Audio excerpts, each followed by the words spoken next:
Hello guys, welcome back to make studio. അവിസ്മരണീയമായ ഒരു cricket കരിയറിന് അവസാനം പ്രഖ്യാപിച്ചിരിക്കുകയാണ് ഇന്ത്യയുടെ മുൻ ഓപ്പണർ ശിഖർ ധവാൻ.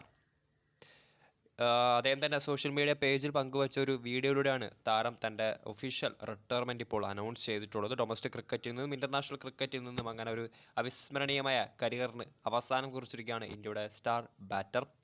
തൻ്റെ 38-ാം വയസ്സിലാണ് ശിഖർ ധവാൻ ക്രിക്കറ്റ് ജീവിതത്തോട് ഇപ്പോൾ വിട പറയാൻ പോകുന്നത്. ഇന്ത്യയ്ക്ക് വേണ്ടി 34 ടെസ്റ്റും 167 ഏകദിന മത്സരങ്ങളിലും 68 T20s നിന്ന് കളിച്ച ശേഷമാണ് താരം തൻ്റെ റിട്ടയർമെൻറ്റ് ഇപ്പോൾ പ്രഖ്യാപിച്ചിട്ടുള്ളത്. 2022 ബംഗ്ലാദേശ് സീരീസിന് ശേഷം പിന്നീട് അങ്ങോട്ട് ധവാൻ ഇന്ത്യൻ ജേഴ്സി അണിഞ്ഞിട്ടില്ല. IPL പഞ്ചാബ് കിങ്സിൻ്റെ നായകസ്ഥാനത്ത് തുടരുമെങ്കിലും കാര്യമായിട്ടുള്ള പ്രകടനം അദ്ദേഹത്തിന് ഇതുവരെ നടത്താൻ സാധിച്ചില്ലായിരുന്നു. സോ അടുത്ത IPL സീസണിൽ കളിക്കുമെന്ന കാര്യത്തിലും പഞ്ചാബ് താരത്തെ റീറ്റെയിൻ ചെയ്യും എന്ന കാര്യത്തിൽ ഇപ്പോഴും ആശങ്കകൾ നിലനിൽക്കുകയാണ്. സോ അതിനിടയിലാണ് ധവാൻ തൻ്റെ ഒഫീഷ്യൽ റിട്ടയർമെൻറ്റ് പ്രഖ്യാപിച്ചിപ്പോൾ രംഗത്ത് വന്നിട്ടുള്ളത്.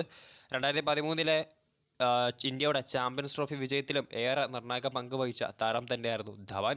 സോ അദ്ദേഹത്തിൻ്റെ റിട്ടയർമെൻറ്റ് പോസ്റ്റിലും തൻ്റെ സഹതാരങ്ങളോടും തൻ്റെ ചൈൽഡ്ഹുഡ് കോച്ചിനോടും എല്ലാമുള്ള നന്ദി അറിയിച്ചുകൊണ്ട് തന്നെയാണ് താരം തൻ്റെ റിട്ടയർമെൻറ്റ് ഇപ്പോൾ പ്രഖ്യാപിച്ചിട്ടുള്ളത്. സോ വീഡിയോ ഇഷ്ടപ്പെട്ടാൽ ലൈക്ക് ചെയ്യുക, ഷെയർ ചെയ്യുക. കൂടുതൽ വാർത്തകൾക്കായി മേക്ക് സ്റ്റുഡിയോ എന്ന ചാനൽ സബ്സ്ക്രൈബ് ചെയ്യുക.